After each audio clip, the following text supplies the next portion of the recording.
Hello students, कैसे हैं आप लोग। I hope you are absolutely good and fine. Students, मैं आपका शिवम भैया, साइंस फैकल्टी, आपके अपने प्लेटफॉर्म यूट्यूब कैरियर इंस्टीट्यूट पे वेलकम करता हूं। जैसा कि आप लोग जान रहे हैं, आज का जो हमारा सेशन है क्लास 10th का फर्स्ट चैप्टर का एनसीईआरटी सॉल्यूशन का। तो स्टूडेंट्स, विदाउट एनी डिले अभी हम लोग तुरंत स्टार्ट करने वाले हैं। बहुत ही शानदार सेशन होने वाला है, बहुत ही जबरदस्त सेशन होने वाला है, और ऐसा सेशन जो एज इट इज क्वेश्चन आपको बोर्ड में देखने को सेम मिलेगा। बहुत अगर चेंजिंग होगी तो एलिमेंट्स के नाम इधर उधर होंगे, नहीं तो क्वेश्चंस सेम ऐसे ही आते हैं दोस्त। तो घबराना नहीं है, एकदम मस्ती से, एकदम आराम आराम से पढ़ते चलना है। बस अगर वीडियो अच्छी लगे तो दोस्तों के बीच शेयर करना नहीं भूलिएगा, सब्सक्राइब ज्यादा से ज्यादा करवाइएगा, लाइक करिएगा। ठीक है, तो चलिए स्टार्ट करते हैं आज का जो हमारा सेशन है क्लास 10th का फर्स्ट चैप्टर का एनसीईआरटी सॉल्यूशन। स्टूडेंट्स, इसको देखने से पहले आपको बता दें कि इसका फर्स्ट चैप्टर का जो बैलेंसिंग का लेक्चर है और जो सिलेबस का लेक्चर है, सभी वीडियोस आपको प्लेलिस्ट में दिए जा चुके हैं, उसे जाकर आप एक बार जरूर देख लीजिएगा। इसलिए बोल रहा हूं क्योंकि अगर उस लेक्चर को आप देख लेंगे तो एनसीईआरटी सॉल्यूशन का कोई भी ऐसा क्वेश्चन नहीं होगा जो आपसे ना हो। अगर कुछ फंसता है तो शिवम भैया के पास आप कमेंट जरूर कीजिएगा कि शिवम भैया हमें क्वेश्चन नहीं आ रहा है। उसके बाद आगे एनसीईआरटी सॉल्यूशन मैं करा ही रहा हूं, कोई दिक्कतें होंगी ही नहीं आपको। ठीक है, तो चलिए स्टार्ट करते हैं विदाउट एनी डिले आज का जो हमारा सेशन है। ठीक है, तो स्टार्ट करते हैं। सबसे मस्त क्वेश्चन है, अगर आप इसको देखेंगे तो जिस बुक से हमने मतलब क्वेश्चन को लिया है उसने पृष्ठ संख्या 6 पे दिया है, और आप अपने अपने बुक को आप लोग देख सकते हैं कि किस पृष्ठ पे ये क्वेश्चंस दिए हैं। तो सबसे पहले आपको क्वेश्चंस ही देखते चलना है, पृष्ठ आप मत देखिएगा। ठीक है, सभी एनसीईआरटी के क्वेश्चन, जो भी ब्लू वाले क्वेश्चंस रहते हैं, सभी क्वेश्चंस आपको दिए गए हैं। तो चलिए अभी स्टार्ट करते हैं। हमारा पहला क्वेश्चन बोल रहा है कि वायु में जलाने से पहले मैग्नीशियम रिबन को साफ क्यों किया जाता है। वायु में जलाने से पहले मैग्नीशियम रिबन को साफ क्यों कर दिया जाता है। ठीक है, तो स्टूडेंट सबसे पहले बता दें, क्वेश्चन सब है आपके पास, आंसर भी सब है। तो आपको जो क्वेश्चंस एकदम इजी होगा उस पे मैं ज्यादा समय नहीं लूंगा, और जो चीजें मैं थ्योरेटिकल पोर्शन में लेक्चर में पढ़ा दिया हूं उस पे भी ज्यादा समय नहीं लूंगा। तो इसको पढ़ने से पहले एक बार आप लेक्चर को, फर्स्ट लेक्चर को, यानी कि जो फर्स्ट चैप्टर का थ्योरेटिकल और क्या कहते हैं बैलेंसिंग का जो चैप्टर है, सॉरी लेक्चर है, उसे एक बार आप जरूर देख लीजिएगा। ठीक है, तो उसको देखने के बाद अगर आप आते हैं ना तो एनसीईआरटी सॉल्यूशन अगर आप सॉल्व करते हैं यूं चुटकी में होगा। ठीक है, तो चलिए अब देखते हैं आगे। तो बोल रहा है कि वायु में जलाने से पहले मैग्नीशियम रिबन को साफ किया जाता है ताकि वह जलते समय पूरी तरह से वायु के संपर्क में रहे। क्योंकि आप भी जानते हैं स्टूडेंट्स, अगर कोई चीज जलती है तो बिना वायु के संपर्क में रहे नहीं जल सकती है। तो वही बोल रहा है कि मैग्नीशियम रिबन जो होता है वह जलाने में ही काम किया जाता है। ठीक है, तो मैग्नीशियम रिबन को जलाने से पहले हम लोग उसे साफ क्यों कर लेते हैं, क्वेश्चन यही कह रहा है। तो मैग्नीशियम रिबन को जलाने से पहले हम लोग साफ इसलिए करते हैं कि वो पूरी तरह से वायु के क्या रहे, संपर्क में रहे। ठीक है, चलिए चलते हैं अगले क्वेश्चन की तरफ। स्टूडेंट्स, वीडियो को पॉज करके क्वेश्चंस और आंसर, अगर क्वेश्चन नहीं भी लिख रहे हैं तो आंसर को नोट करते चलिएगा। ठीक है, चलते हैं नेक्स्ट क्वेश्चन की तरफ, देखते हैं हमारा नेक्स्ट क्वेश्चन क्या होने वाला है। ठीक है, तो दूसरा क्वेश्चन है, बहुत ही शानदार और बहुत ही आसान क्वेश्चन है। अगर आप फर्स्ट लेक्चर को देख लेंगे, इसके थ्योरेटिकल पोर्शन को देख लेंगे तो एक क्वेश्चन यूं चुटकी में होगा आपसे। ठीक है, तो एक बार जरूर उस वीडियो को, बार बार कह रहा हूं, उस वीडियो को एक बार आप जरूर देख लीजिएगा। ठीक है, तो क्वेश्चन में क्या बोल रहा है कि निम्नलिखित रासायनिक अभिक्रिया, यानी कि यहाँ पे जो केमिकल रिएक्शन दिए गए हैं, संतुलित समीकरण लिखिए। उनके लिए क्या कीजिए, बैलेंस इक्वेशन लिखिए। जो केमिकल रिएक्शन दिए गए हैं उसके लिए क्या कीजिए, बैलेंस इक्वेशन लिखिए। तो सबसे पहला बोल रहा है हाइड्रोजन क्लोरीन। हाइड्रोजन और क्लोरीन को रिएक्शन करा करके क्या बनाइए, हाइड्रोजन क्लोराइड बनाइए। ठीक है, तो सबसे पहले देखते हैं पहला क्वेश्चन को ही। तो बोल रहा है कि हाइड्रोजन और क्लोरीन क्या करिए, हाइड्रोजन और क्लोरीन को रिएक्शन करा करके क्या बनाइए, हाइड्रोजन क्लोराइड बनाइए, यानी कि HCl। यानी कि अगर आपको 30 मैक्सिमम 30 एलिमेंट के नाम तो याद ही होने चाहिए विद सिंबल, ठीक है। तो एकदम यूं चुटकी में आप इस क्वेश्चन को कर ले जाएंगे। बोल रहा है कि हाइड्रोजन प्लस क्लोरीन, यानी कि हाइड्रोजन प्लस क्लोरीन को क्या कीजिए, रिएक्शन कराइए, और रिएक्शन करके क्या बनाइए, हाइड्रोजन क्लोराइड बनाइए। तो हाइड्रोजन क्लोराइड बन गया, ठीक है। तो याद रखिएगा स्टूडेंट्स कि एलिमेंट के नाम के साथ साथ उसका सिंबल भी याद होना बहुत जरूरी है, ठीक है। अगला क्वेश्चन बोल रहा है कि बेरियम क्लोराइड, तो बेरियम क्लोराइड बोल रहा है ना, तो यहां पे देखिए barium chloride plus aluminium sulphate, aluminium sulphate को रिएक्शन करा के क्या कीजिए, बेरियम सल्फेट, यानी कि barium sulphate plus aluminium chloride, aluminium chloride. याद रखिएगा स्टूडेंट्स, बहुत ऐसे कंपाउंड जो तैयार होते हैं वो एज इट इज आपके एलिमेंट के सिंबल पर नहीं हो पाते हैं, कुछ चीजें आपको रटनी भी पड़ेगी, ठीक है। तो साथ साथ अगर आप प्रैक्टिस करेंगे, बार बार प्रैक्टिस करेंगे, तो ऑटोमेटिक आपको याद ही हो जाता है कि सल्फेट का फार्मूला क्या होगा, पोटेशियम सल्फेट का फार्मूला क्या होगा, सोडियम सल्फेट का फार्मूला क्या होगा। तो अगर प्रैक्टिस करते हैं, ये प्रैक्टिस करने से ही आएगा, ठीक है। तो अगर प्रैक्टिस करते हैं तो ऑटोमेटिक आपसे होता जाएगा, आपको पता नहीं चलेगा, ठीक है।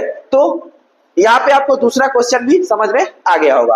अब तीसरा बोल रहा है कि सोडियम प्लस जल, तो सोडियम का आपको भी पता है, सोडियम का होता है Na और जल का क्या होता है, H2O, ठीक है। तो सोडियम प्लस जल हो गया, सोडियम प्लस जल। आगे बोल रहा है कि सोडियम हाइड्रोक्साइड प्लस हाइड्रोजन, तो सोडियम हाइड्रोक्साइड का ए फॉर्मूला होता है और हाइड्रोजन का ए होता है, ठीक है, हाइड्रोजन का H2, ठीक है। तो यह था आपका क्या, जो समीकरण जो रिएक्शन दिए गए थे उसको क्या करना था, संतुलित समीकरण के रूप में लिखना था।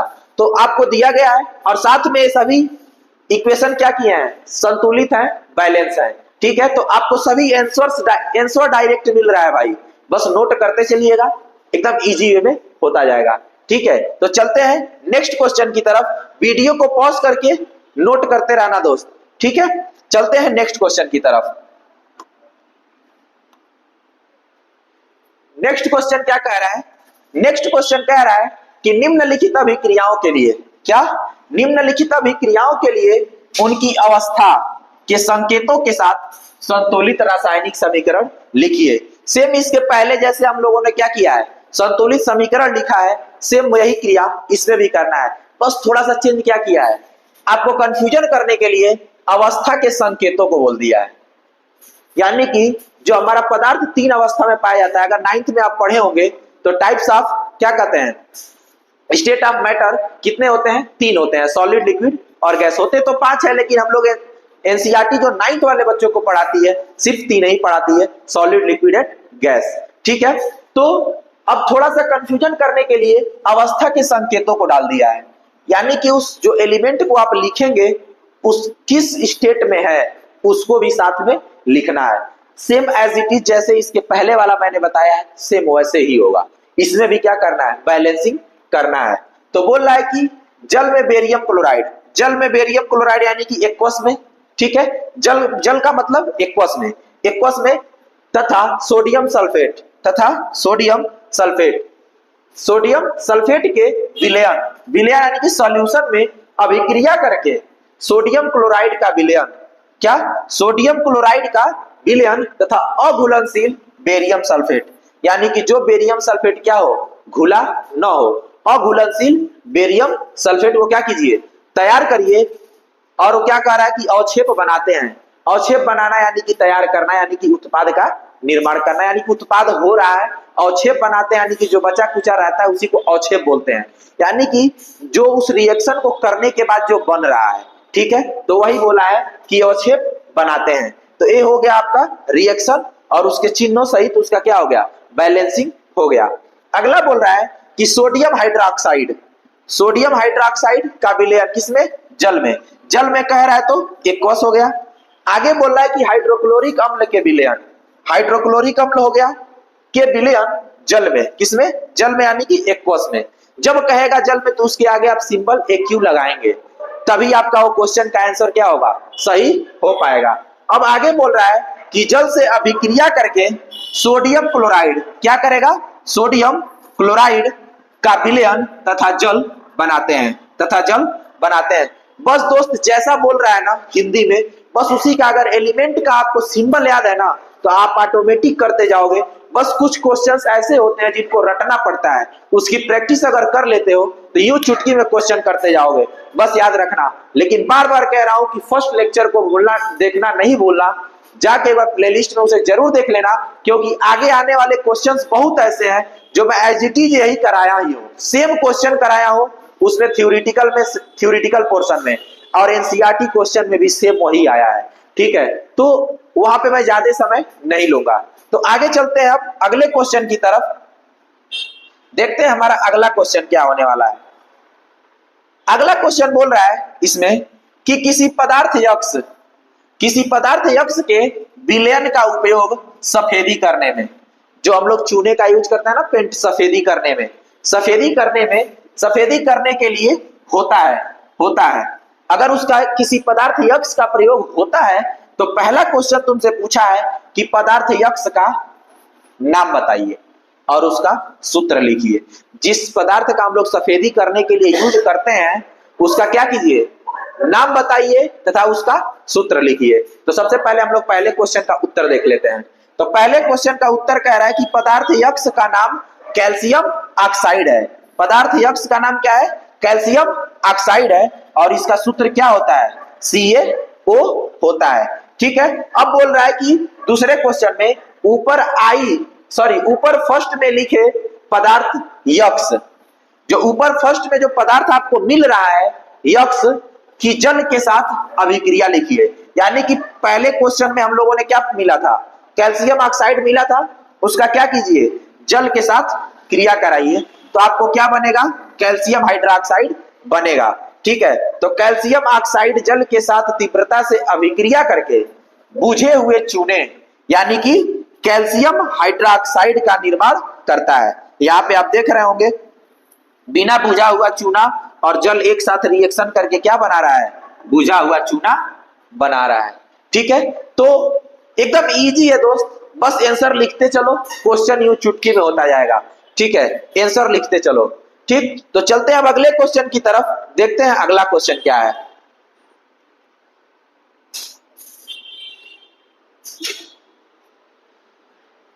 अगला क्वेश्चन दिया है कि क्रियाकलाप 1.7, जब आप अपने एनसीईआरटी के बुक में जाएंगे तो वहां पे 1.7 क्रियाकलाप दिया होगा।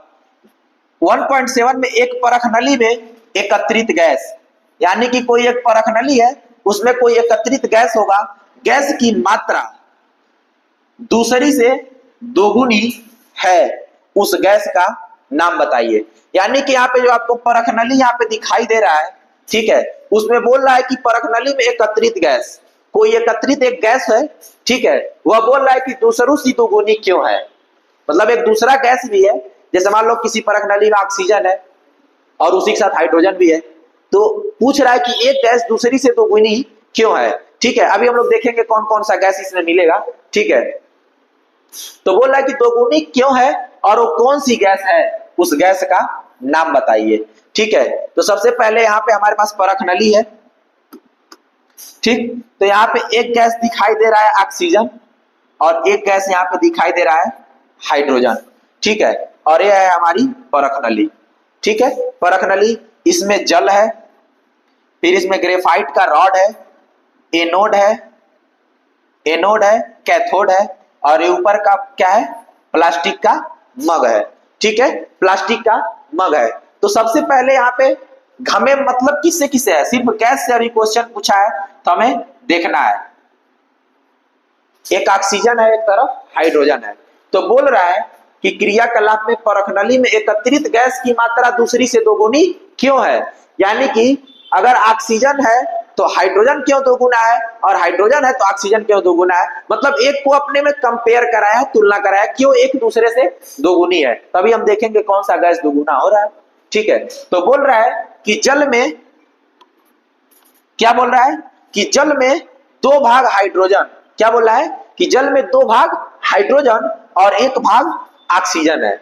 यानी कि जल में कितने भाग, देखना भाई, आंसर याद रखना। जल में हाइड्रोजन कितना भाग है, 2 भाग है, और ऑक्सीजन कितना भाग है, 1 भाग है। ठीक है, 1 भाग है, 1 भाग ऑक्सीजन है। इसलिए जल के विद्युत अपघटन के दौरान, अब ये मत पूछना कि विद्युत अपघटन किसे कहते हैं, मैं लेक्चर में बोला हूं ना, कुछ चीजें नहीं बहुत चीजें एज इट इज जो मैं पढ़ाया वही एनसीईआरटी में आया ही है दोस्त, और वही क्वेश्चन पेपर में भी आता है। बस जितना पढ़ा रहा हूं इतना पढ़ के चले गए ना, 100% गारंटी देता हूं इस चैप्टर में तुम्हें कभी कोई फेल नहीं कर पाएगा। लेकिन जितना एनसीईआरटी करा दे रहा हूं उसमें से एक भी छोड़ के जाना नहीं है। ठीक है, तो अब विद्युत अपघटन नहीं हमसे पूछना, क्योंकि अगर मैं बताने लगूं फिर से तो एक मतलब मैं फिर से चैप्टर को चालू करना पड़ जाएगा। ठीक है, तो बोल रहा है कि इसलिए जल के विद्युत अपघटन के दौरान एक परख नली में एकत्रित गैस की मात्रा, एक परख नली में एकत्रित गैस की मात्रा दूसरे परख नली में उत्पादित गैस की मात्रा से दोगुनी है। यह गैस हाइड्रोजन है। यानी कि जिसकी मात्रा ज्यादा है, क्योंकि आपने देखा है कि हाइड्रोजन कितना भाग था, 2 भाग था, और ऑक्सीजन का 1 भाग था। यानी कि जब हाइड्रोजन 2 भाग था, यानी कि वह गैस कौन सी होगी, हाइड्रोजन ही ना होगी, वही तो दोगुनी है, तो वह गैस कौन है, हाइड्रोजन है। ठीक है, तो इसको वीडियो को पॉज करके नोट करते चलिए, भूलिएगा नहीं नोट करना। ठीक है, तो चलते हैं अब नेक्स्ट क्वेश्चन की तरफ।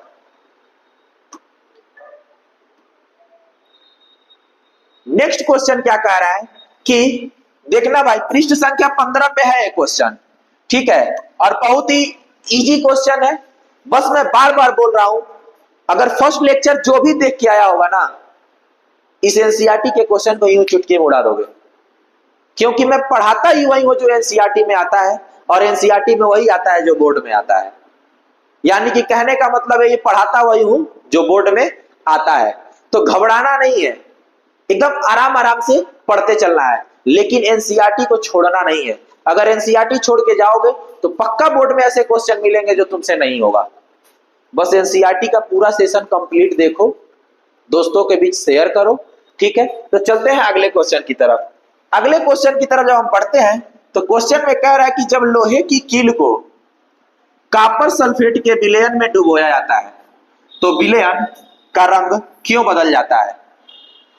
जब तुम फर्स्ट लेक्चर को देखोगे तो वहां पे मैंने बहुत अच्छे तरीके से विस्थापन अभिक्रिया बताया है।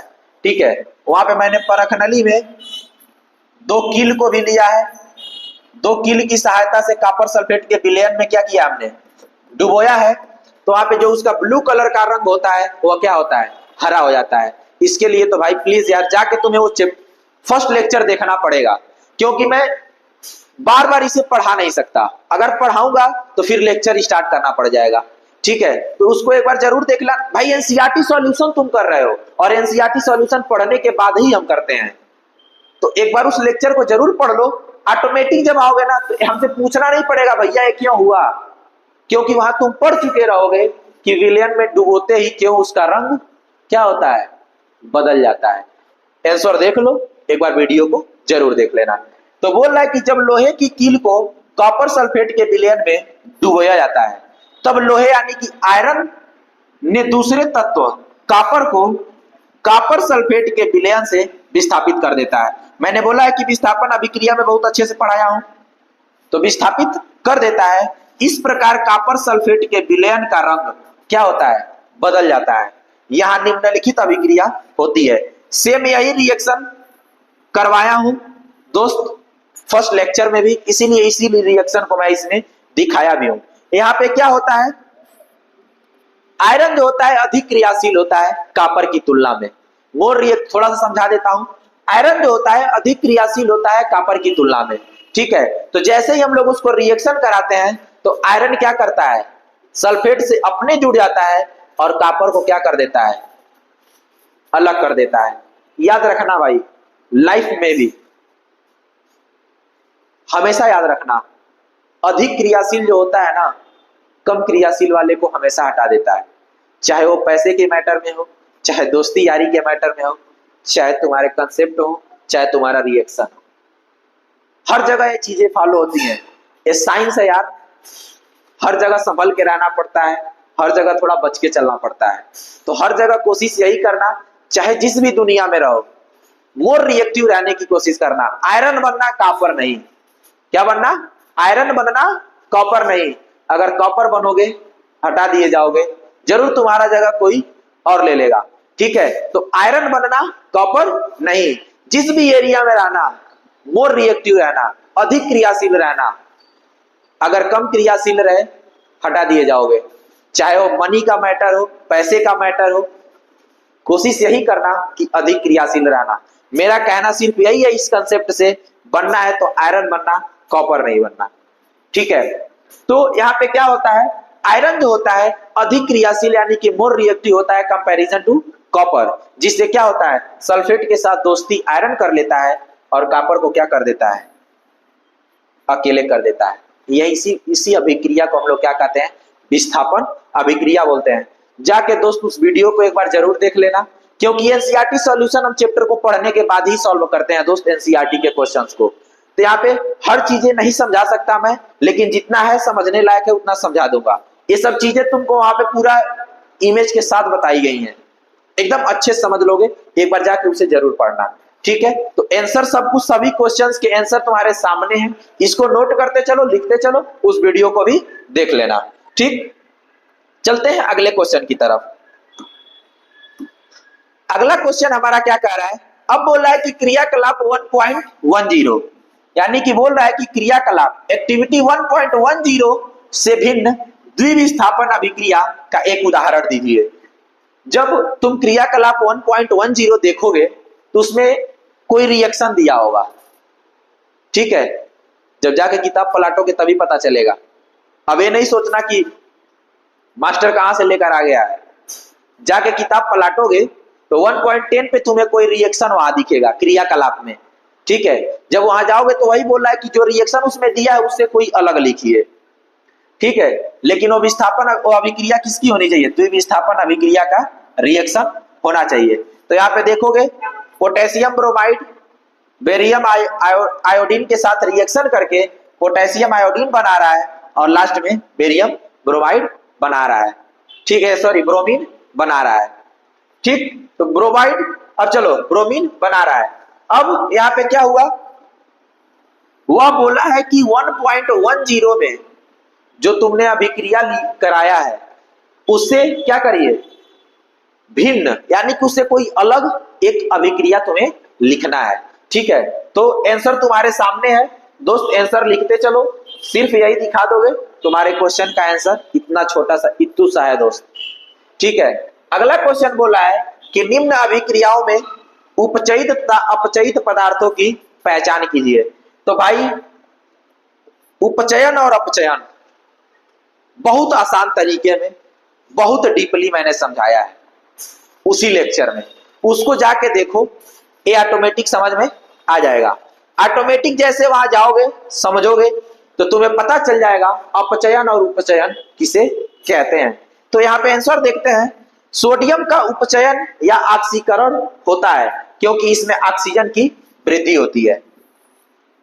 क्या होती है, ऑक्सीजन की वृद्धि होती है। याद रखना, मैंने वहां जब पढ़ाया है तो उपचयन किसे कहते हैं, यानी कि जिस रिएक्शन में ऑक्सीजन क्या होता है, जुड़ता है और हाइड्रोजन उसमें से निकलता है, उसी को क्या बोलते हैं, क्या बोलते हैं, उपचयन अभिक्रिया बोलते हैं या फिर ऑक्सीकरण बोलते हैं। तो जिसमें ऑक्सीडेशन यानी कि ऑक्सीकरण, यानी कि जिसमें ऑक्सीजन जुड़ेगा और हाइड्रोजन क्या होगा, निकलेगा। ठीक, तो जाके उसे पढ़ लेना यार दोस्त, प्लीज पढ़ लेना, एकदम इजी वे में तुम्हें समझाया गया है। एनसीईआरटी सॉल्यूशन कर रहे हो, ठीक है, तो एज इट इज सभी चीजें वहां पे दिखाई देंगी तुम्हें, एकदम सेम ऐसे कराया हूं। ठीक, सेम ऐसे ही कराया हूं, बस वहां पे जाके एक बार वीडियो को जरूर समझ लेना। ठीक, चलो आगे चलते हैं। अगला क्वेश्चन बोला है कि कॉपर ऑक्साइड में ऑक्सीजन का ह्रास हो रहा है, इसलिए अपचयित हुआ है। क्या हुआ है,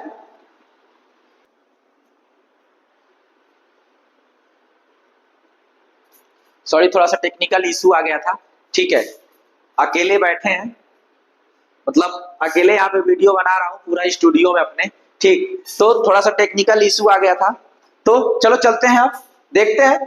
ठीक, तो यहाँ पे क्या बोला है कि कॉपर ऑक्साइड में ऑक्सीजन का ह्रास हो रहा है, इसलिए यह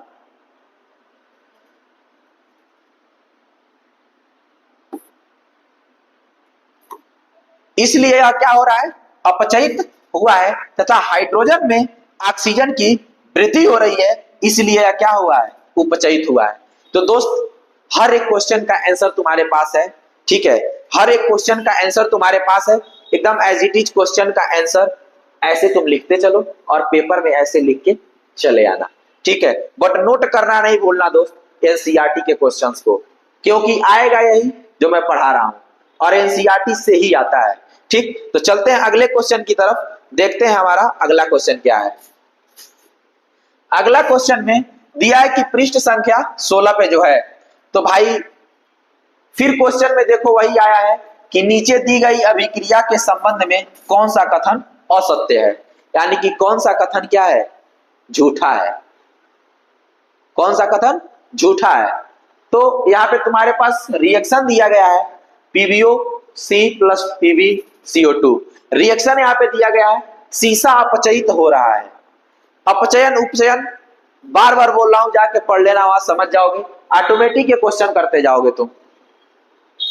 सीसा अपचयित हो रहा है, कार्बन डाइऑक्साइड उपचयित हो रहा है, कार्बन उपचयित हो रहा है, लेड ऑक्साइड अपचयित हो रहा है। तो यहाँ पे जाके उस लेक्चर को जरूर देख लेना, अपचयन उपचयन समझ में आ जाएगा, ठीक। तो यहाँ पे आंसर हमारा, बस आंसर हम तुम्हें आंसर बता देते हैं, ए एवं बी, ठीक है, ए एवं बी, यानी कि हमारा आंसर क्या हो जाएगा, फर्स्ट वाला हमारा आंसर हो जाएगा, ठीक है। तो चलते दोस्त, ये नहीं कहना कि शिवम भैया समझा नहीं रहे हो, फिर कह रहा हूं जाके एक बार लेक्चर को देखना, ऑटोमेटिक तुमको समझ में आ जाएगा कि किसका अपचयन और किसका उपचयन हो रहा है। आंसर तुम्हारे पास दिखाई दे रहा है, लिखते चलो, ठीक। चलते हैं नेक्स्ट क्वेश्चन की तरफ। नेक्स्ट क्वेश्चन में विस्थापन अभिक्रिया में पूछ दिया है भाई, देख लो, एकदम इजी क्वेश्चन, और ये याद रखना दोस्त,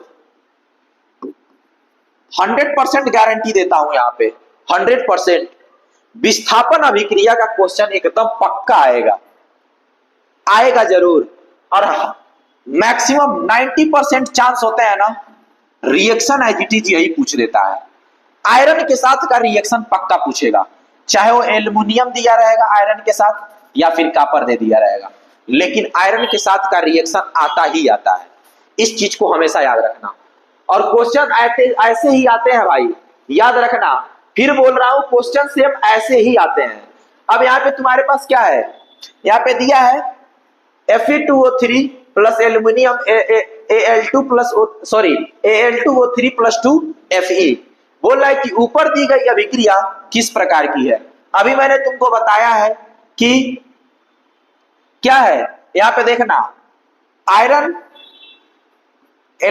O3 एल्यूमिनियम के साथ रिएक्शन करा रहा है, और रिएक्शन करा के क्या बना रहा है,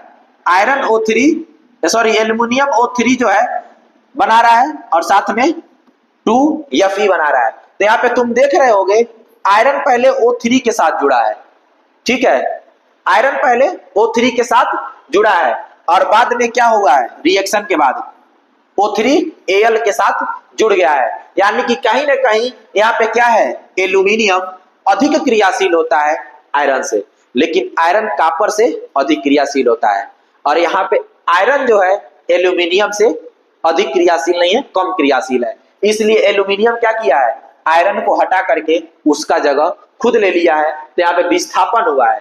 इसलिए भाई देखो प्लीज यार, अब ये मत सोचना कि मैं समझा नहीं रहा हूं, बस बार बार कह रहा हूं, एकदम अच्छे से पूरा पढ़ाया गया है, उसे जाकर जरूर देख लो, ठीक है, जाकर जरूर देख लो, ताकि तुम्हें ये ना लगे कि शिवम भैया समझा नहीं रहे हैं, ठीक। तो जैसे ही विस्थापन अभिक्रिया पढ़ो, देखो अगर अभी भी नहीं पढ़ रहे हो ना, तो प्लीज जाके पहले उसको पढ़ लो, कि तुम्हें डिमोटिवेशन नहीं आएगा, उसको जाके तुम पढ़ लो, ऑटोमेटिक फिर आना है यहाँ पे ना, तो 1 घंटे की अगर वीडियो होगी ना, तो तू आज 20 मिनट में, आधे घंटे में खत्म कर देगा, क्योंकि तुम्हें पता है कि मैं वहां पढ़ा दिया हूं, तो वही सेम चीजें यहाँ पे मिलेंगी, ठीक है। तो विस्थापन अभिक्रिया है, एक बार जाके पढ़ लो। आगे के क्वेश्चन को देखते हैं, अगला क्वेश्चन क्या है हमारा, अगला क्वेश्चन है, लौह चूड़ पर क्या बोल रहा है, लौह चूड़ पर तनु हाइड्रोक्लोरिक अम्ल डालने से क्या होता है।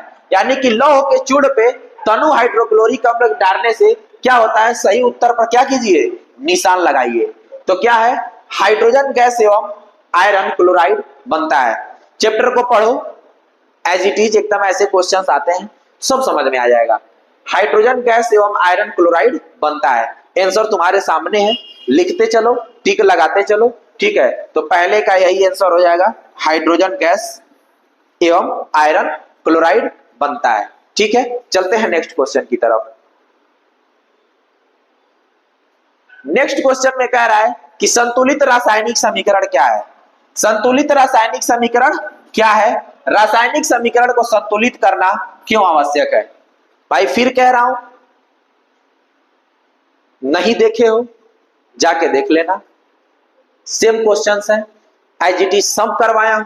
जो मैं करवाता हूं वही एनसीईआरटी में आता है और वही एनसीईआरटी में रहता है जो बोर्ड में आता है।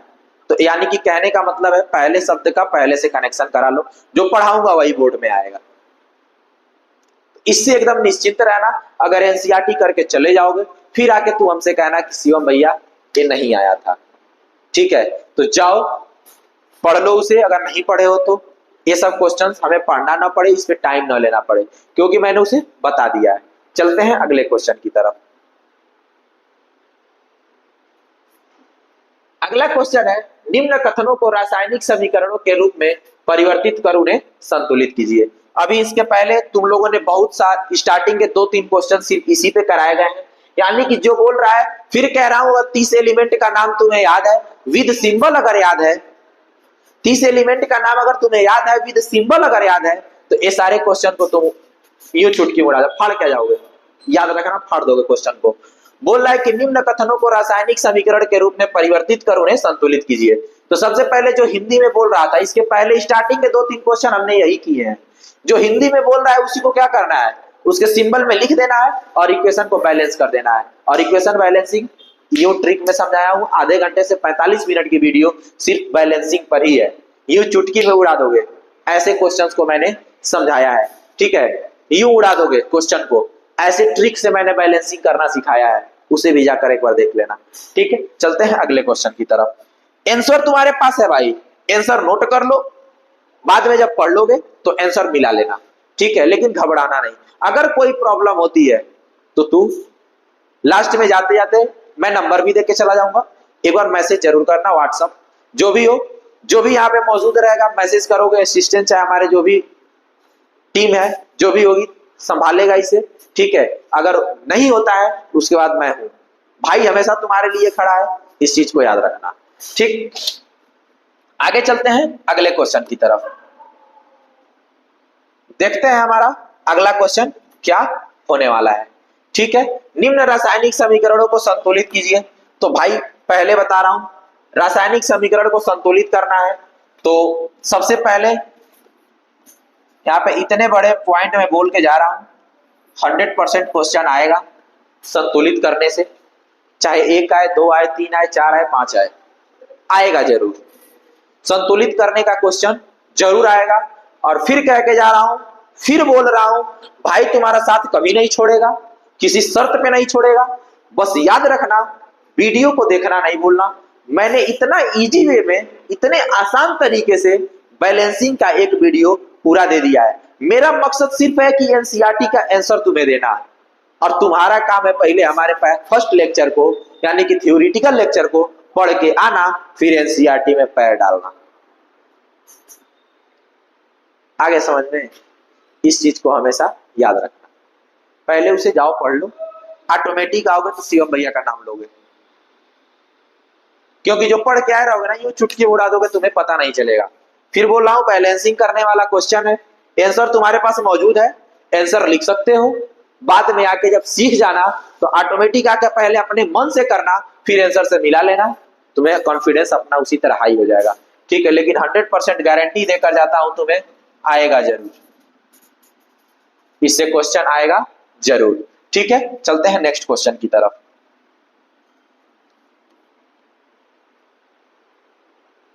इसमें बहुत क्वेश्चन सॉल्यूशन जो उसने मैंने कराया है जो क्वेश्चन यहाँ पे आया था तुम्हारे पास बैलेंसिंग का, हमें लगता है कि हमें याद है। मैंने पहला क्वेश्चन सेम कराया है, BaCl2 वाला भी सेम कराया है, AgNO3, शायद हमें लग रहा है चारों का चारों मैं कराया हूं, बैलेंसिंग चारों के चारों का मैंने कराया है, उसे जरूर जाकर देख लेना। ठीक है, चलते हैं अगले क्वेश्चन की तरफ बढ़ते हैं हम लोग, क्योंकि भाई एनसीईआरटी सॉल्यूशन वही आता है पढ़ने जो पहले चैप्टर्स को पढ़ लेता है, तो उसी मकसद से मैं आया हूं। ठीक है भाई, तो ऐसा ना हो। अब देखो फिर क्या बोल रहा है, देखो यार कितने क्वेश्चन, बस आते यही सब क्वेश्चंस हैं जो यूं चुटकी में तुम उड़ा सकते हो, लेकिन 30 के 30 एलिमेंट का नाम और उसका सिंबल याद होना चाहिए। और फिर कहोगे किसी भैया तब तो आप ये भी नहीं बताओगे, तो क्यों बताऊंगा भाई, इतना इजी वे में निम्न अभिक्रियाओं के लिए संतुलित रासायनिक समीकरण लिखिए। अब वही तभी से खेला देखते आ रहे हो तुम लोग कि हिंदी में लिखा रह रहा है शब्दों में, उसको क्या करना है, सिंबल में बस बदल देना है और बदल करके सॉल्यूशन लिख देना है और संतुलित कर देना है।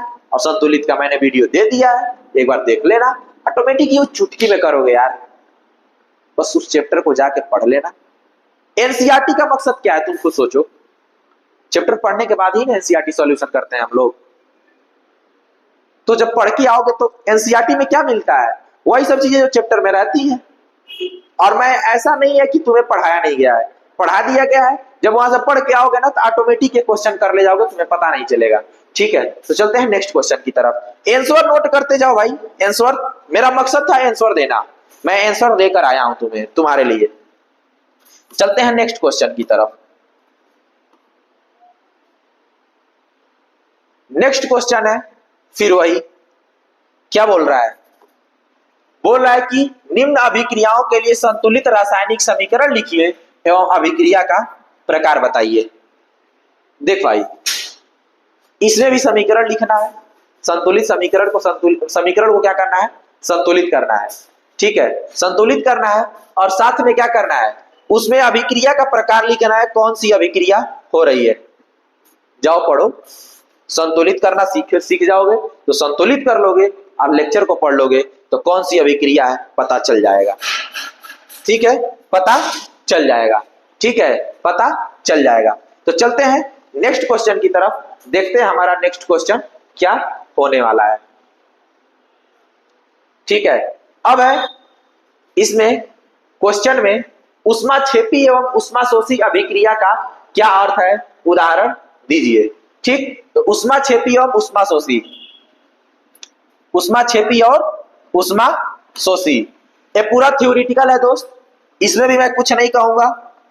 ऊष्माक्षेपी और ऊष्माशोषी यानी कि क्या बोल रहा है कि जिन अभिक्रियाओं में उत्पाद के साथ साथ ऊष्मा का उत्सर्जन होता है। सबसे पहले मान लो यही तुम्हारे पास क्या है, कार्बन प्लस ऑक्सीजन है, रिएक्शन करके क्या बनाता है, कार्बन डाइऑक्साइड प्लस साथ में क्या होती है, ऊर्जा निकलती है, यानी कि उसमें ऊर्जा निकलती है, कोई ऊर्जा है। ठीक है, उसमें ऊर्जा निकलती है। तो वही बोल रहा है कि जिस रिएक्शन में उत्पाद यानी कि, तो सबसे पहले उस चैप्टर को जब पढ़ोगे तो तुम्हें पता चलेगा कि तीर के पीछे का जो जितने भी एलिमेंट होते हैं, जितने भी पदार्थ होते हैं, जितने भी सब्सटेंस होते हैं, उन्हें हम क्या बोलते हैं, अभिकारक बोलते हैं। क्या बोलते हैं, अभिकारक। और जो तीर के उधर होता है उसे हम लोग क्या बोलते हैं, उत्पाद यानी कि प्रोडक्ट बोलते हैं। तो यही बोल रहा है कि रिएक्शन कराने के बाद जो उत्पाद के साथ साथ क्या निकलती है, ऊष्मा भी निकलती है, यानी कि उसमें ऊर्जा निकलती है, और वो ऊर्जा क्या होती है, ऊष्मीय होती है। वह ऊर्जा क्या होती है, ऊष्मीय होती है। ठीक है, ऊष्मीय होती है। आगे समझ में, तो इसको देख लेना। और आगे बोल रहा है कि जिन अभिक्रियाओं में ऊष्मा का अवशोषण होता है, ठीक है, जिसमें ऊष्मा की हमें जरूरत पड़ती है, जाके उसे देख लोगे। इस रिएक्शन के साथ साथ मैंने बहुत अच्छे तरीके से कितनी ऊष्मा की जरूरत होती है, कितने कैलोरी, ठीक है, मैंने सब वहां पे दिया है, जाके एक बार पढ़ लेना, बहुत मजा आएगा। सेशन को जब देख लोगे ना तो एनसीईआरटी करने जब आओगे ना तो कहोगे यार क्या पढ़ाता है मास्टर, मतलब पूरा क्वेश्चंस वही आए हैं जो पढ़ाया है, जो पढ़ाया वही साला सब क्वेश्चन दे दिया है इसमें। ठीक है, तो घबराना नहीं, शिवम भैया हमेशा तुम्हारे साथ हैं, कभी साथ छोड़ेंगे नहीं। बस कोई दिक्कत होगा तो तू पूछ सकता है, ठीक है, लेकिन घबराना नहीं दोस्त। ठीक, चलते हैं अगले क्वेश्चन की तरफ, देखते हैं हमारा अगला क्वेश्चन क्या है। अगला क्वेश्चन बोल रहा है कि श्वसन ऊष्माक्षेपी अभिक्रिया क्यों कहते हैं, वर्णन कीजिए। अच्छा, थोड़ा सा इसमें प्रिंटिंग मिस्टेक है, ठीक है। प्रिंटिंग मिस्टेक ये है कि इसमें पूछा है क्वेश्चन में श्वसन को, क्या कहा है, श्वसन को ऊष्माक्षेपी अभिक्रिया क्यों कहते हैं, वर्णन कीजिए। तो श्वसन को ऊष्माक्षेपी अभिक्रिया कहते हैं क्योंकि श्वसन में ग्लूकोज का ऑक्सीकरण यानी कि ग्लूकोज का ऑक्सीडेशन होता है, जिससे बड़ी मात्रा में ऊष्मीय ऊर्जा उत्पन्न होती है। अभी तुमने देखा है ऊष्माक्षेपी किसे कहते हैं, जिसमें रिएक्शन में उत्पाद के साथ साथ क्या होती है, ऊष्मीय ऊर्जा का भी निर्माण होता है, यानी कि जिसमें निकलती है, तो उसे क्या बोलते हैं, ऊष्माक्षेपी अभिक्रिया बोलते हैं। तो वही बोल रहा है कि ऑक्सीजन को क्यों ऐसा हम बोलते हैं। तो ऐसे इतना लिखने के बाद आंसर, मेरा मकसद है तुम्हें एनसीईआरटी क्वेश्चन का आंसर देना, और तुम्हारा काम है पहले जाके लेक्चर को पढ़ना। जब वहां से पढ़ के आओगे ऑटोमेटिक यहाँ करते जाओगे, ये चुटकी में होगा, कहोगे क्या पढ़ाता है मास्टर, जो पढ़ाया वही एनसीईआरटी में है। और फिर कह रहा हूं जो पढ़ाता हूं वही एनसीईआरटी में रहता है, और जो एनसीईआरटी में रहता है वही बोर्ड में आता है। तो भाई जो पढ़ाया हूं वही बोर्ड में आएगा, ठीक है। तो इस चीज को याद रखना। आगे चलते हैं नेक्स्ट क्वेश्चन की तरफ। आंसर सब देता जा रहा हूं, ये नहीं कहना कि आंसर नहीं मिल रहा है, आंसर सभी क्वेश्चंस के तुम्हारे पास मौजूद हैं। अगला बोल रहा है कि वियोजन अभिक्रिया संयोजन अभिक्रिया के विपरीत क्यों कहा जाता है। वियोजन और संयोजन क्यों विपरीत बोला जाता है। तो सबसे पहले, और फिर कह रहा हूं, जाके क्या करोगे देखोगे तो समझ में आ जाएगा, लेकिन इसे मैं बता दे रहा हूं, ठीक है। तो संयोजन मतलब होता है जुड़ना, यानी कि जब दो या दो से अधिक अभिकारक एक साथ मिल करके किसी एक उत्पाद का निर्माण करेंगे। याद रखना, संयोजन अभिक्रिया में उत्पाद का निर्माण होगा, लेकिन वह उत्पाद सिर्फ एक ही होगा। क्या होगा, सिर्फ एक ही उत्पाद होगा। ऐसा नहीं है कि उससे बहुत ज्यादा बनेंगे, उत्पाद सिर्फ एक ही होगा। एनर्जी निकल सकती है, जैसे अभी इसके पहले ऊर्जा निकल रही थी, ऊष्मा निकल रही थी, ठीक है। तो जब दो या दो से अधिक अभिकारक मिल करके किसी एक उत्पाद का निर्माण करते हैं, ठीक है, तो उसे क्या बोलते हैं हम लोग, इस अभिक्रिया को हम लोग क्या बोलते हैं, संयोजन बोलते हैं। संयोजन मतलब जुड़ना होता है भाई, संयोजन यानी कि यहाँ पे तुम देख रहे हो, यहाँ पे क्या हो रहा है, संयोजित हो रहा है, यानी कि ये दोनों क्या कर रहे हैं, एक साथ जुड़ रहे हैं। और वियोजन में क्या होता है, वियोजन में CO2 है, ये क्या बनेगा, कार्बन और ऑक्सीजन में क्या होगा, टूट जाएगा। जैसे मान लो H2O है, ये क्या होगा, H2 प्लस O2 में टूट जाता है, ठीक है। इधर क्या हो जाएगा, 2, बैलेंस कर लो इसे। इधर क्या है, ऑक्सीजन अकेले है। फिर कह रहा हूं किसी भी रिएक्शन को बिना बैलेंस किए मत छोड़ना। इधर क्या है, ऑक्सीजन, इधर 2 है, इधर अकेले है, तो इधर क्या करना पड़ेगा हमें, 2 से मल्टीप्लाई कर दोगे तो ऑक्सीजन 2 हो जाएगा, और हाइड्रोजन कितना हो जाएगा, कितना हो जाएगा, 2 दूना 4। अब ऑक्सीजन 2 हो गया और हाइड्रोजन कितना हो गया, 4 हो गया। तो इधर भी आगे 2 लगा दोगे तो हाइड्रोजन इधर भी क्या हो जाएगा, 4 हो जाएगा। तो आ गया समझ में, ठीक है। तो यहाँ पे क्या हो रहा है तुम्हारा, यहाँ पे पहले से ये जो चीजें हैं वो क्या हो रही हैं, टूट रही हैं, वियोजित तो हो रही हैं, अलग हो रही हैं। यानी कि जब किसी एक अभिकारक से 2 या 2 से अधिक उत्पाद बनते हैं उसे क्या कहते हैं, वियोजन अभिक्रिया कहते हैं। टूट कर यानी कि वियोजित होकर। अब वियोजन अभिक्रिया का मैं बहुत प्रकार भी पढ़ाया हूं, 2 से 3 प्रकार बताया हूं, ठीक है, तो उसे जाकर पढ़ लेना, ठीक। तो यहाँ पे देख रहे होगे, अब इसमें क्या होगा, सिर्फ एक ही उत्पाद का निर्माण होगा, और इसमें 2 या 2 से अधिक उत्पाद भी बन सकते हैं, जिस हिसाब से इधर अभिकारक तुम्हारा होगा, ठीक है। तो चलते हैं अगले क्वेश्चन की तरफ। इसे हिंदी वाले को तुम नोट कर लो, पढ़ते चलो, जो समझा रहा हूं वही चीजें इस हिंदी वाले भाषा में लिखी गई हैं, ठीक। चलते हैं अगले क्वेश्चन की तरफ।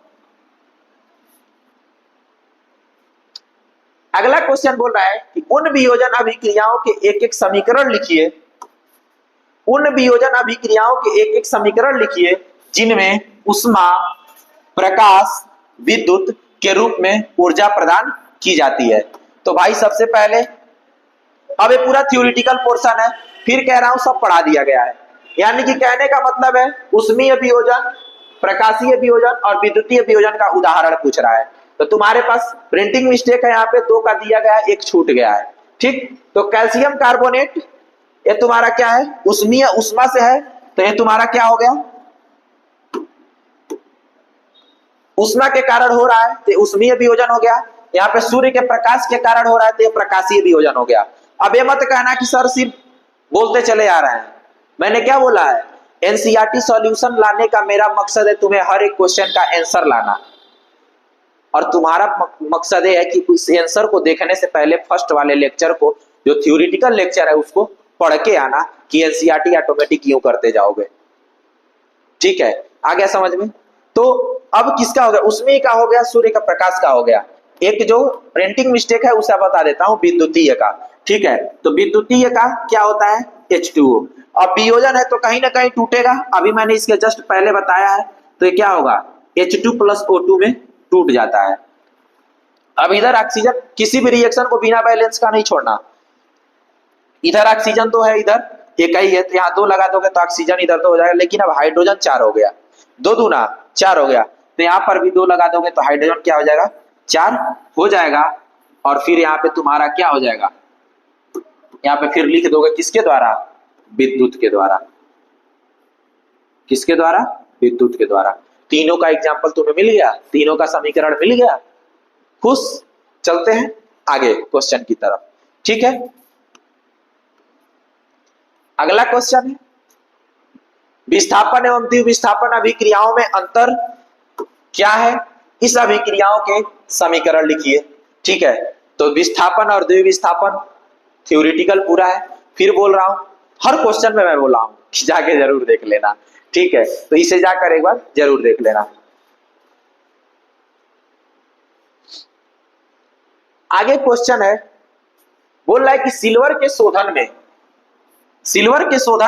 सिल्वर नाइट्रेट के विलयन से सिल्वर प्राप्त करने के लिए कॉपर धातु द्वारा विस्थापन किया जाता है, इस प्रक्रिया के लिए अभिक्रिया लिखिए। तो भाई अभिक्रिया यही है जो जो बोला है इसमें, सिल्वर के शोधन में सिल्वर नाइट्रेट के विलयन से, सिल्वर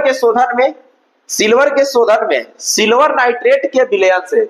अब ये क्या हो गया तुम्हारा, सिल्वर नाइट्रेट है, सिल्वर नाइट्रेट के विलयन से सिल्वर प्राप्त करने, यानी कि सिल्वर को प्राप्त करने की बात हो रही है, यानी कि कहीं ना कहीं ये उत्पाद में बनेगा, क्योंकि जो प्राप्त होता है उत्पाद में होता है। सिल्वर प्राप्त करने के लिए कॉपर धातु, यानी कि सिल्वर नाइट्रेट की सहायता से सिल्वर प्राप्त करने के लिए कॉपर धातु द्वारा, यानी कि कॉपर धातु द्वारा विस्थापन किया जाता है। यानी कि इन दोनों का रिएक्शन, क्वेश्चन को समझना भाई, एकदम आराम से क्वेश्चन को समझना।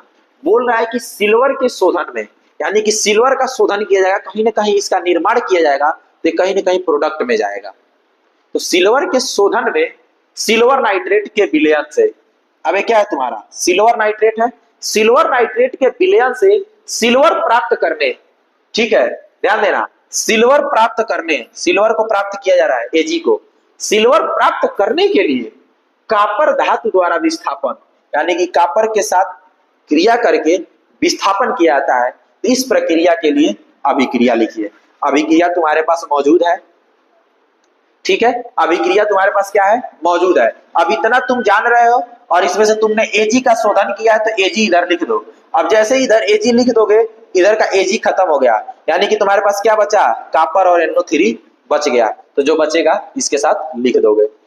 ध्यान देना, Ag तुम बना रहे हो, देखना फिर से दिखाते हैं, तुम्हें बताते हैं, ध्यान देना।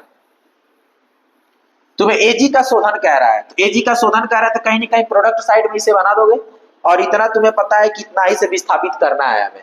तो Ag जब तुमने ले लिया, तो Ag को पहले तुमने इधर निकाल दिया, क्योंकि देखो भाई इधर की सहायता से इधर वाली चीजें बनते हैं। तो Ag तुमने निकाल दिया, अब जो चीजें बची, कॉपर नाइट्रेट ही ना बच रहा है, Cu यहाँ बच रहा है और नाइट्रेट यहाँ बच रहा है, तो यही कॉपर नाइट्रेट बच गया। यही क्या है, उसका इक्वेशन है। ठीक है, चलते हैं अगले क्वेश्चन की तरफ।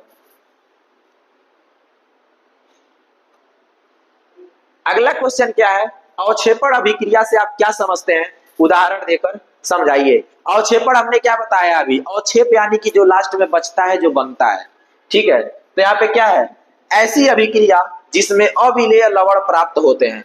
अविलेय लवण प्राप्त का मतलब वह लवण, वह साल्ट जो क्या होता है, पूरी तरह से विलयन में मिल नहीं पाता है, अविलेय नहीं, अविलेय होता है यानी कि जो पूरी तरह से मिल नहीं पाता है, ठीक है। अविलेय लवण होता है उसे अवक्षेपण अभिक्रिया कहते हैं। यानी कि कोई रिएक्शन है, मान लो सोडियम कार्बोनेट है और कैल्शियम क्लोराइड है, इसके एक साथ रिएक्शन करके क्या बनाया, कैल्शियम कार्बोनेट और NaCl। यहीं पे जो NaCl बना रहे यही तुम्हारा क्या है, लवण है जो अविलेय है, ठीक है। तो आंसर तुम्हारे पास मौजूद है। मेरा मकसद था एनसीईआरटी क्वेश्चन का आंसर लेके आना, और तुम्हारा मकसद है पहले चैप्टर को पढ़ के आना। कसम है भाई, चैप्टर को पढ़ के ही आना, तभी एनसीईआरटी सॉल्यूशन देखना। अगर अभी भी नहीं देखे हो तो फिर कह रहा हूं जाके देख लेना।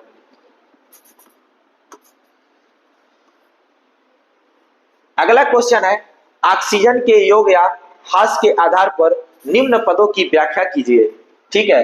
प्रत्येक के लिए 2 उदाहरण दीजिए।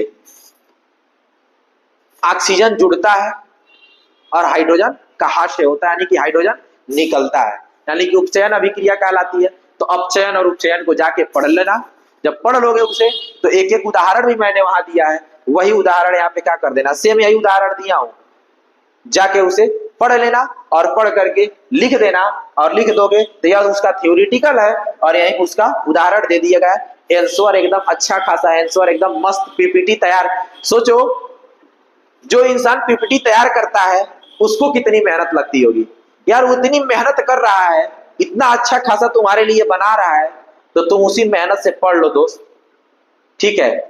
तो अच्छे से इसको लिख लो। अपचयन उपचयन जब पढ़ लोगे तो ऑटोमेटिक समझ में आ जाएगा। उपचयन उसे कहते हैं जिस अभिक्रिया में ऑक्सीजन जुड़ता है और हाइड्रोजन निकलता है, और अपचयन उसे कहते हैं जिसमें हाइड्रोजन जुड़ता है और ऑक्सीजन निकलता है, ठीक है। जाके पढ़ लेना चैप्टर को। चलते हैं अगले क्वेश्चन की तरफ। आंसर तुम्हारे पास मौजूद है भाई, वीडियो को पॉज करके नोट कर लेना, आंसर सब यही है, ठीक। अब अगला क्वेश्चन कह रहा है कि एक भूरे रंग का चमकदार तत्व यक्ष को वायु की उपस्थिति में गर्म करने पर वह काले रंग का हो जाता है। इस तत्व यानी कि यक्ष, उस काले रंग के यौगिक का नाम बताइए, ठीक है। तो यहाँ पे देख लो आंसर तुम्हारे पास है, भूरे रंग का तत्व यक्ष कापर है। भूरे रंग का तत्व यानी कि यक्ष जो है वो क्या है, कापर है, जिस पर कापर ऑक्साइड की काली परत चढ़ जाती है और कापर को गर्म करने पर निम्नलिखित समीकरण प्राप्त होता है। यहाँ पे देखोगे तो कापर और ऑक्साइड जो है वो भूरे रंग का तत्व है, और यह कापर ऑक्साइड जो है, यहाँ पे कापर और ऑक्सीजन भूरे रंग के तत्व हैं। जब एक साथ रिएक्शन करते हैं तो इसमें काली परत चढ़ जाती है जो काले रंग की होती है, ठीक है। चलते हैं अगले क्वेश्चन की तरफ। अगला क्वेश्चन है, लोहे की वस्तुओं को हम पेंट क्यों करते हैं। भाई जंग लग गई, संक्षारण की क्रिया पढ़ाए हैं, पढ़ लोगे समझ में आ जाएगा। पेंट क्यों करते हैं, क्योंकि वो क्या होता है, नमी और हवा की उपस्थिति में क्या होता है, संक्षारित हो जाता है। उसमें मूर्छा लगना जानते हो ना, जंग पकड़ना लग जाता है और अपनी शक्ति को क्या कर देता है, खो देता है, जिसके कारण हम पेंट करते हैं, ग्रीस करते हैं, पॉलिश करते हैं। तो ये तो नॉर्मल है, ये चीजें तुम्हें याद होंगी और पता भी होगा। 19वां बोल रहा है कि तेल एवं वसा युक्त खाद्य पदार्थों को नाइट्रोजन से प्रभावित क्यों किया जाता है। तो खाद्य सामग्रियों को संग्रहित करने वाली थैलियों से ऑक्सीजन हटाकर उसमें नाइट्रोजन गैस कम सक्रिय गैसों से युक्त कर देते हैं ताकि उनका उपचयन न हो सके। उपचयन यानी कि उसमें ऑक्सीजन की वृद्धि ना हो सके, क्या हो सके, सॉरी, जिसमें ऑक्सीजन क्या हो, जुड़ सके और हाइड्रोजन का ह्रास से हो सके, ठीक है, उपचयन हो सके। तो लास्ट में फिर जाते जाते बोल रहा हूं, चैप्टर को पढ़ के आए होगे तभी मजा आएगा। जब उस चैप्टर को पढ़ के आओगे ना तब इसे देखोगे, इतना मजा आएगा ना तुम्हें, ये कहोगे क्या मास्टर पढ़ाता है, ठीक है। तो चलते हैं, देखते हैं क्या आगे भी क्वेश्चन है क्या।